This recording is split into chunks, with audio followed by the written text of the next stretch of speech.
On this episode of the Hanford Insider, Alex Aguilera from Caltrans District 6 stops by to give us a few updates on big projects coming up on Kings County freeways. Rob will give you a rundown of the busy October calendar. Then later, I'll be back with your sports report. This is the Hanford Insider for Monday, October 20th.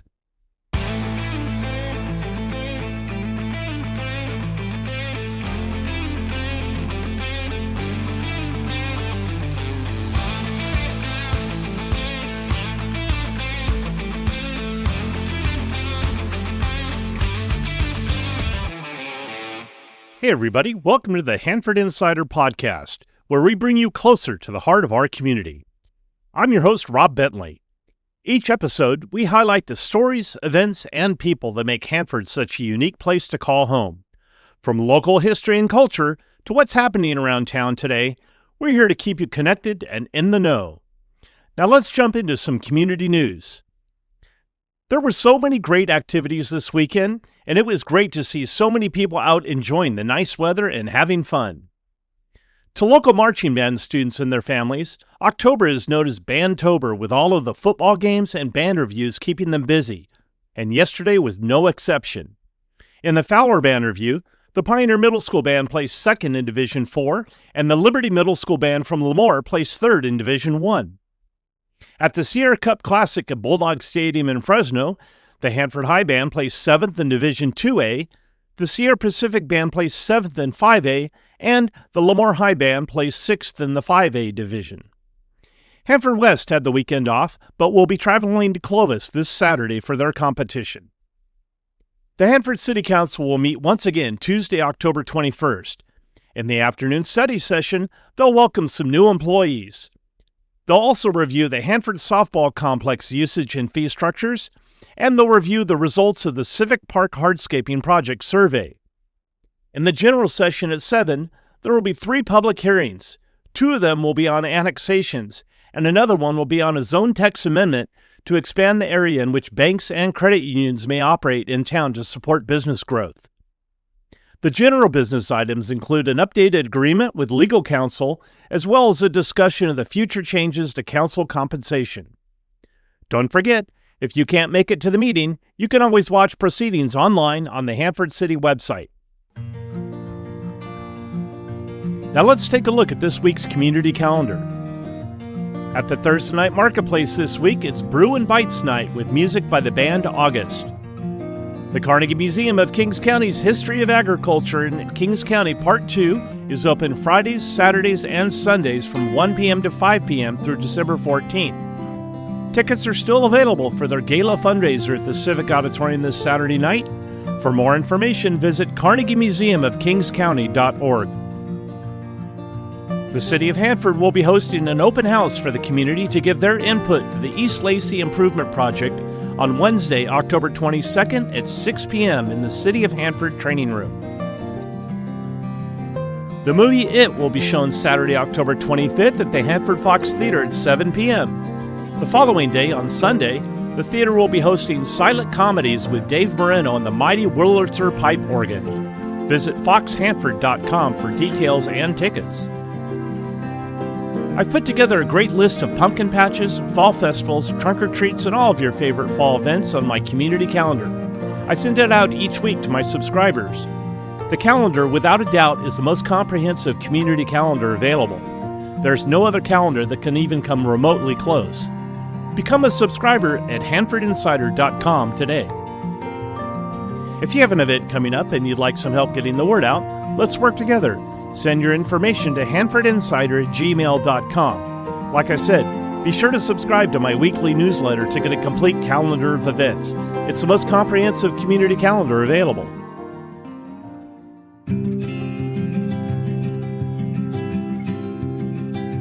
You know, travelers in Kings County are certainly used to road construction. We have a lot of high-speed rail construction, but it gives me a great pleasure to welcome to the show today Alex Aguilera with Caltrans District 6. He's the Public Information Officer, and he's here to update us on some of the highway and freeway projects that we have going. How you doing, Alex?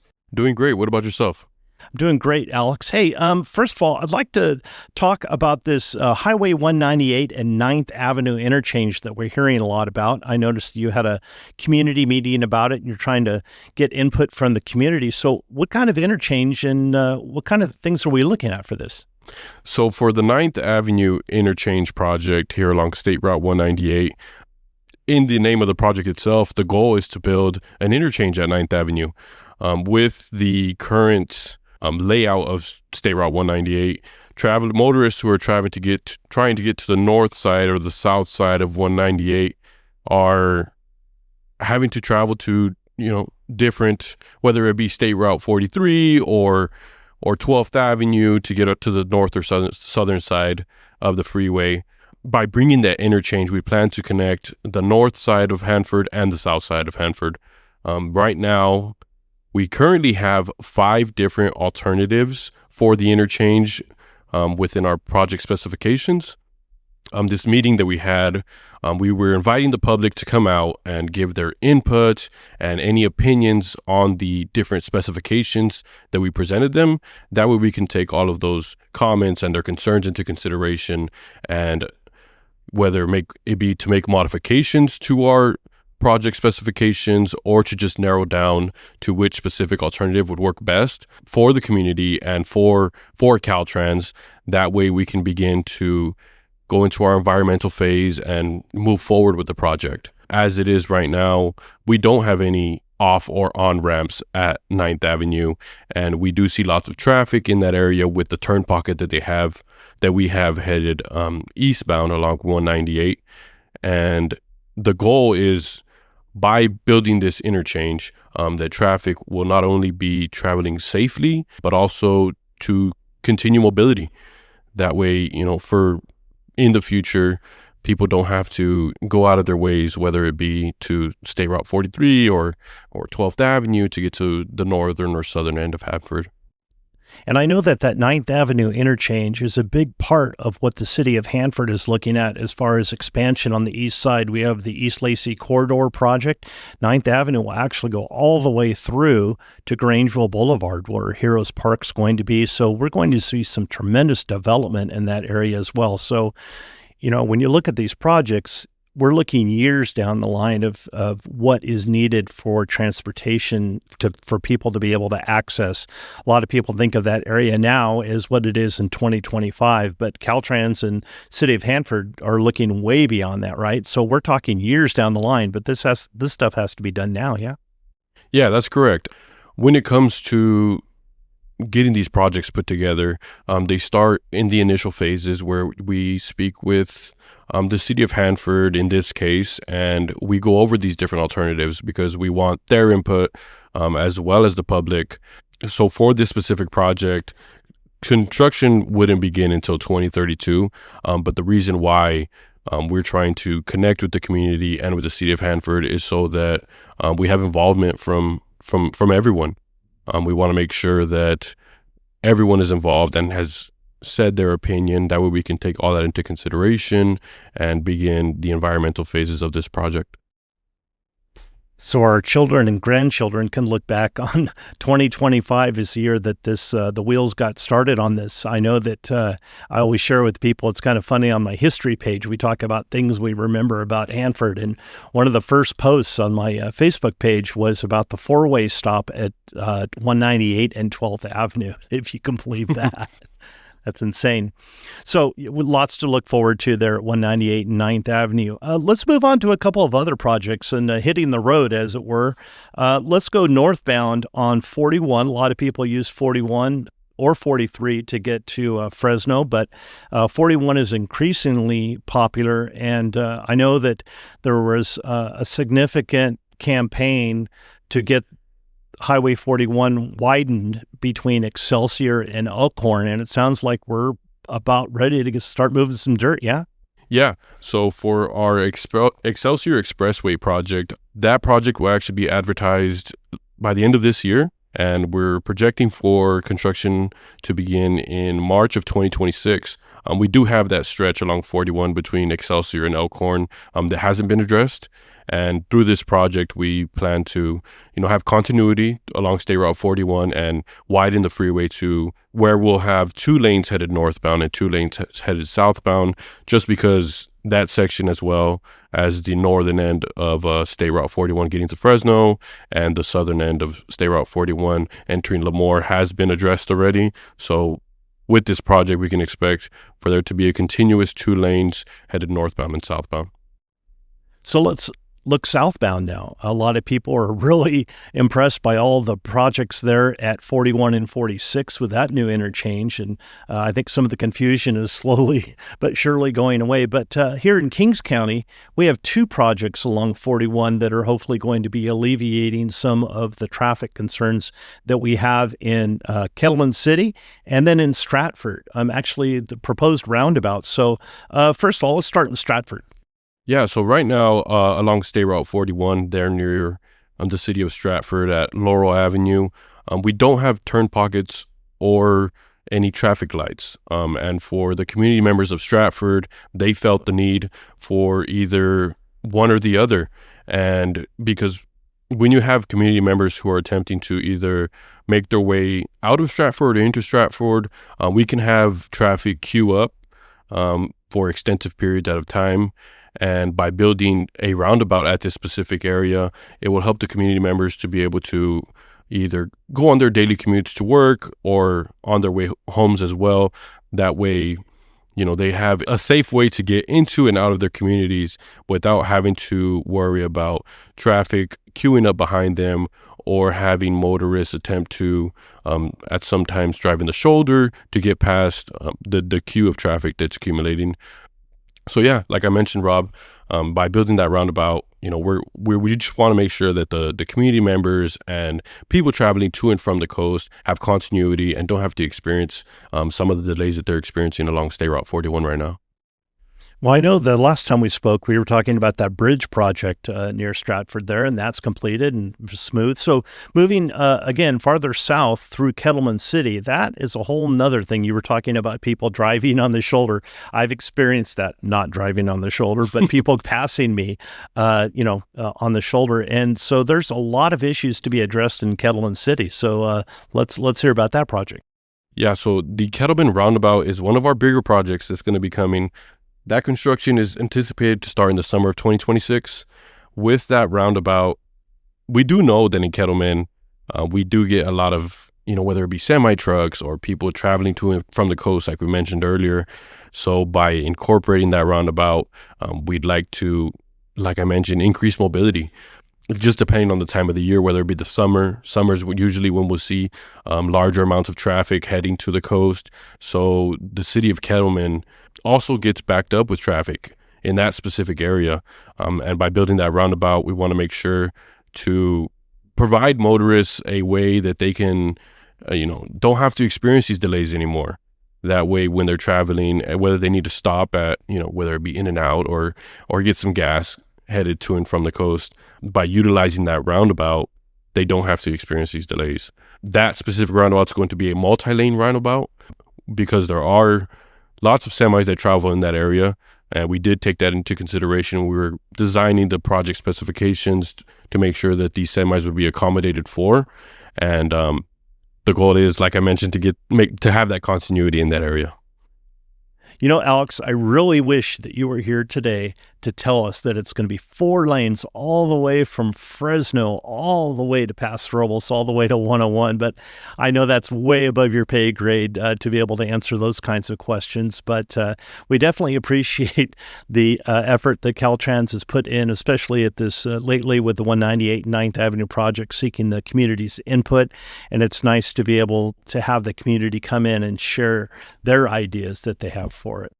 Yeah, no, Rob, I agree. As a frequent commuter myself, headed from the city of Hanford all the way to the coast, it would be ideal to have, the State Route 41 widened all the way down to Paso Robles. But for now, like I mentioned, we do have that roundabout coming soon. And hopefully, once construction begins, motorists don't experience too many delays. That way, once the project is completed, they will have a smooth, safe ride to and from the coast and whenever they're traveling through Kettleman. Well, Alex, it's been great having you on the show again. I want to thank you for representing District 6 Caltrans to be able to come in and fill us in on all these projects in Kings County. No, I think I appreciate you for having me here on the show and, getting the chance to connect with the public and let them know what to expect along State Route 198 and State Route 41 in these coming years.